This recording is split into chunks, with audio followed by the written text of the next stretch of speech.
Good day, everybody, and welcome to today's latest episode on my YouTube video series. And today I'm going to talk about a hot topic that got viral recently in Singapore, which is the private lease scheme and the controversy surrounding this private lease scheme.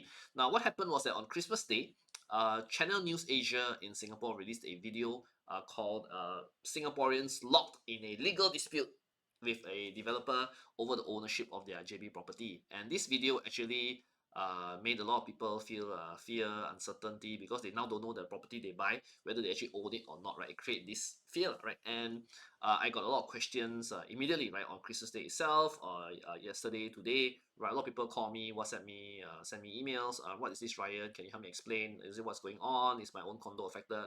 Etc. Etc. And actually, what happens that other people wrote on this topic and created their own videos. I saw on TikTok, on YouTube, people making videos about this topic and they actually don't know what they're talking about. They created more confusion, right? And created more unanswered questions, created more questions and answers. Let me put it simply, created more questions and answers. So I'm doing this video now to help clarify with everybody what is exactly going on, so you hear the real thing, right? As unbiased as possible, right? So that you understand what's going on and you don't get confused. Okay, so bear with me. This video can be a little bit technical, but I will explain what's going on. Full disclosure, actually, Channel News Asia did speak to me about this court case 1 or 2 months ago. I can't really remember. I gave them my opinion. I'm not sure how much of my opinion was factored in the final video, right? But I did talk to them about this topic. So, yeah, okay. And actually, the first thing you should do before you watch the rest of this video is go and read about the Age Singapore article on the 23rd of October, right? Actually, the Age Singapore actually did write about this court case in October, which I think is a very good article, covers in more detail on what actually happened. So I know most of you today prefer to watch videos and not read, but you really should read this article if you want to understand about this topic further, right? They did a very good job and will explain a lot of what things of what is actually going on. And of course, if you're reading an article, the property in question or the project in question is actually Iskandar Residences in Medini, right, by a Malaysian developer called Distinctive Resources. So a bit of background on what happened. So what happened was that 10 years ago, there was this project called Iskandar Residences, right, launched in Medini. And this project is actually a private lease. And what happened is that today, over 10 years later, we have 100 over buyers claiming that they didn't know that they were buying a private lease, right? And they thought they were buying leasehold, right, property, right? So what's the difference between a private lease and a leasehold? So leasehold is basically you get the lease from the government, right? This can be the Malaysian government, can be the Singapore government. So the government issues you a 99, usually it's 99 years, it can be different, right? Usually 99 years. The government sell the developer a land at 99-year lease, and the developer build the land, build the condo and sell the condo to you at the same 99-year lease. But basically the lease is granted by the government, right, which is the highest authority in the land. So the difference with a private lease, right, is that the lease is not granted by the government. The lease is granted by a private owner. So for example, if you own a freehold land, you don't want to sell the freehold land, what you do is you sell a 99-year lease to the buyer. So the buyer buy from you a 99-year lease, right? And the same, basically the same things apply. He owned the land for 99 years, right? And yeah, but the difference is that you are not the government, right? You are a private owner. You can actually create a legal contract where you sell the 99-year lease instead.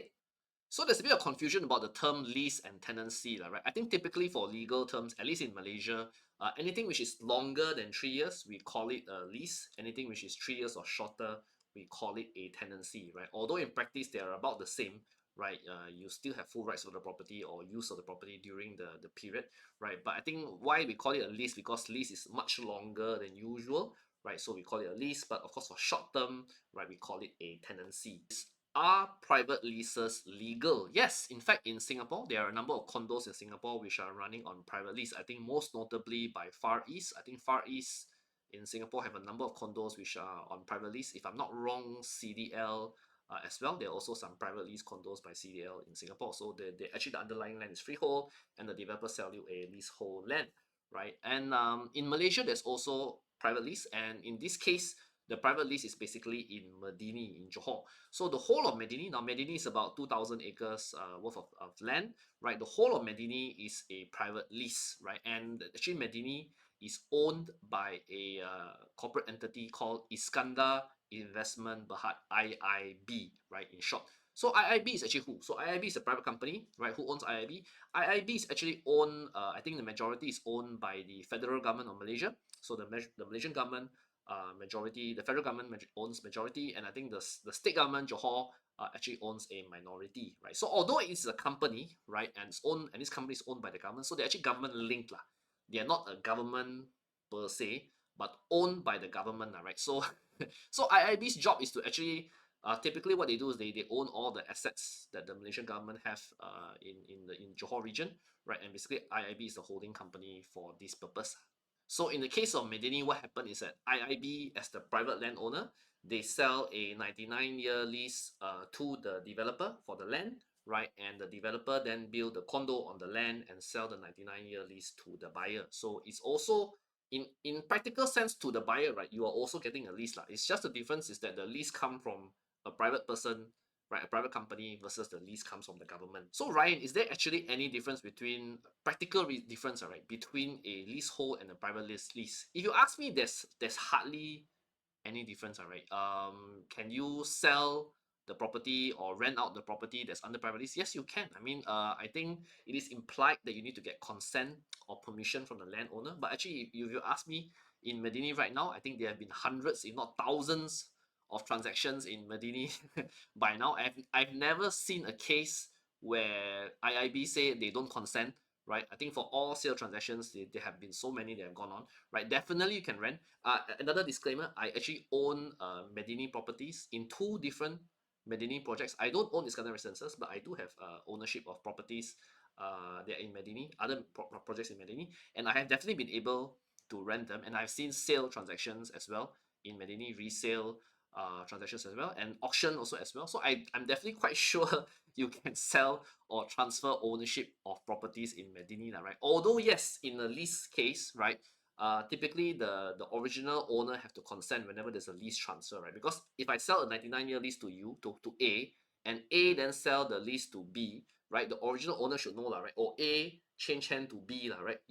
You will sure want to know, right? So, but in generally all cases, right, the owner will never say no one, right? Because the 99 years under your control, but they need to know, lah, right, that A ownership of the lease has transferred from A to B. So that's why in many cases you always see that in whether in private lease ownership case, right, the original person always has to be informed or so-called give consent, right? But in many cases, I've never really heard of a guy a case where the consent is not given, right? The consent is almost always given, right? It's like even HDB, right? In HDB in Singapore, right? You buy a HDB, right? Same thing, right? So HDB also sells a 99-year lease.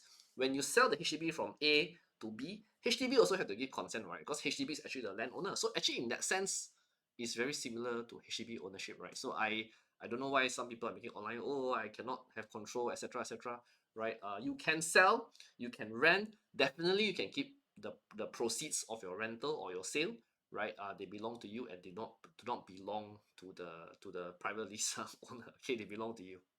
The next question that came up is, can you get strata title ownership of your property that's under private lease, right? Do you have control over your private lease? Now, I can say this because I was on the management committee of one condo in Medini. So as an owner, definitely I got onto the management committee, and it's run like any other management committee of a condo in Malaysia or in Singapore, right? So the owners will all vote for a couple of committee members. The committee members will appoint a management company, right? Very similar to any condo in Singapore, right? I think there's no difference whether the condo is a private lease condo, freehold, or a leasehold, right? All condos work the same way, right? Because they are governed by the Strata Management Act in Malaysia, right? So there's no issue there. Definitely, you have control over the maintenance of your condo building, right? And the other thing is that can you get strata title? Yes, right? I think in Medini, there are at least two, I think maybe three condos in Medini that have already strata title issued, right? I repeat, there have been at least two, maybe three condos in Medini that have already strata title issue. Of course, not all condos have their strata title issued yet, but the strata title has nothing to do with the private lease thing, right? If your condo does not have strata title, it has nothing to do with whether it's freehold or leasehold or private lease. Again, nothing to do. It's a separate process altogether, which I will not cover here. But definitely, if you have a private lease condo, you can get strata title, lah, right? Because I know I have one condo in Medini where my strata titles are out, right? Yeah, I don't think the land office in Malaysia has any problem issuing strata title for a private lease condo. So what is this court case about? So basically, those buyers of Iskandar residences who are in the court case, basically they're claiming misrepresentation. They are claiming that they didn't know that what they are buying is a private lease, and the developer implied or told them that this is actually a leasehold, or and they're also blaming the marketing agent. Actually, they also, I think there's also a complaint against the marketing agent as well. This marketing agent, actually, I know is actually one of the bigger property agencies in Singapore. I don't want to say the name. Okay, but this will be a court case. Let it go in courts, go and find it out, because I didn't market this kind of residences, and I'm not familiar with what happened with the marketing process 10 years ago, right? So I don't want to comment too much about whether there was actually misrepresentation or not, right? But then again, personally, I own, as I mentioned, two other projects in Medini, and I'm quite clear that time when I buy, I think there was a private lease, right? And I think I'm quite sure a lot of buyers are quite clear, because when you sign the documents at the time, right, I think there was a separate document that tell you that this is a private lease, not part of the SPA, a separate entire document that mentions that this is a private lease. So to me, is that if these buyers claim that they don't know what they are signing, right, then I think it's very, very sad, lah, right? How can you buy something, sign a specific private lease document, and you don't know that this, and you claim now that you don't know 10 years later that this is a private lease? I think it's a very, very sad situation. And if you ask me, there are so many condos in Medini, right? I think it's funny to see only Iskandar residences having this court case. I think all the other projects in Medini, you don't see a court case on misrepresentation on this private lease story. So I think it's very weird that this is happening in Iskandar residences. But yeah, let it go to court. So is there any solution to this problem, right? So how people are going to court case? Oh yeah, Medini got private lease. Is there any solution? So actually, if you ask me, at the very least, right, despite whatever I've said earlier, it is quite clear that the private lease at least creates a lot of confusion. People are still confused what private lease is, despite of this video, right?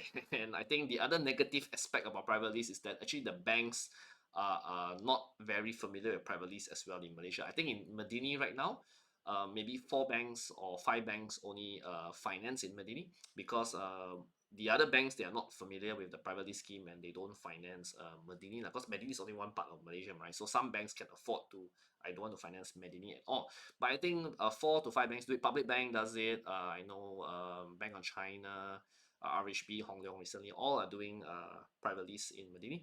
But yeah, it creates some problem with financing, because again, a lot of banks have not adopted this private lease scheme. So how is the solution to it? So the solution to it, if you have watched my earlier video, is that there is an ingenious solution where now what will happen is that the whole of Medini will be converted to freehold, right? So by converting to freehold, I think all the PLS, all the private lease schemes will be cancelled, either cancelled or transferred, right? And basically all the parcel owners and all the owners will now get freehold title, direct access to the freehold title, right? This will happen in 2025, coming up soon, right? I've seen the paperwork, right? So basically, the private lease scheme will be no more, right? And everybody will get a freehold title.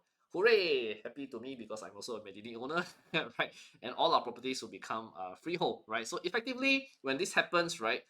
If you are an owner in Iskandar residence, or any owner in Medini, you're happy lah, because now become freehold, and this private lease scheme will no longer be an issue. And all the complaints will no longer be relevant. I don't even know whether this court case will still go on next year or not, because yeah, no more private lease scheme. So what is the moral of this story, right? Like my son, when I tell him bedtime stories, right, he always asks me, Papa, what is the moral of this story? Now the moral of the story, I think there's two. Number one, please read all the fine print before you sign anything. I think all the lawyers said that in the video. Same thing I say you here. I mean, if you're going to buy something, spend hundreds of thousands of dollars to buy something, I mean, at the very least, please sign. Please read what you are signing, right? I think Singapore is a first world country. I think people who can afford to buy property, you should consider yourself to be very educated. I think it's highly, highly, to me lah, at least it's irresponsible to say that you don't know what you're signing, right? You sign and you still don't know, then I don't know how to help you, right? So it's like, that recent case where Singapore government had to step in and stop the woman from transferring their own money, because scared kena scam, right? So right, that case in, I think, OCBC, right? So Singapore's first world country. Please, let's be more educated on this, right? Before you buy anything, doesn't matter whether you buy in Malaysia, Singapore, or any other country overseas, right? Yeah, please read the fine print and do a bit of research, right, on what you are signing. Where and feel free to ask agent, right? I'm sure all responsible property agents will do their best to educate you before you sign what you are signing. Moral of the number two is don't believe everything you see online, right? Yeah, please do your research. Ask a real expert like me, right? Right. Ask a real expert like me. If you're not sure about what's going on in Johor Bahru property, feel free to ask me. I reply. Most people, I think everybody, I think all the time. I even if I may be slow to reply, right? Right. Don't believe everything read online because there are a lot of people who are talking shit out there who don't know what they're talking about. If you don't know what you're talking about, please shut up because you obviously don't know what you're talking about, right? And don't create more rumors and misunderstandings, right? Please feel free to ask me. I will help you answer, right? Of course, news organizations and reporters are exempt. People like Rebecca and Channel News Asia, of course, they're doing their job to highlight things that are ongoing in the market, right? So even if, and of course, they're working on very tight deadlines and they don't always have all the time to find out everything in a short amount of time. So of course, news organizations, must do their best to find out the truth, right? And of course, it falls onto the shoulders of people like me to help and clarify some of these things so that people don't get confused and understand the real thing. So thank you for watching. Right, do leave any questions you have there below in the comment section. If I have not answered anything in particular about this topic, please feel free to leave comments below. Ask me more questions. I'm more than happy to answer you. If you think I did an excellent job, please like, share, and subscribe to my YouTube channel. Please share this video with all your friends. Please make this viral so that we no longer have any more confusion on this topic and we can have clarity on what's actually going on in this case, right? Happy New Year to everybody. Happy New Year 2025, and I wish you guys all the best. I wish you guys all those people in the court case in Iskandar Residences all the best. Hope you guys find answers you're looking for. And like I said, don't worry because Medini will become freehold next year in 2025. Thank you very much and bye bye.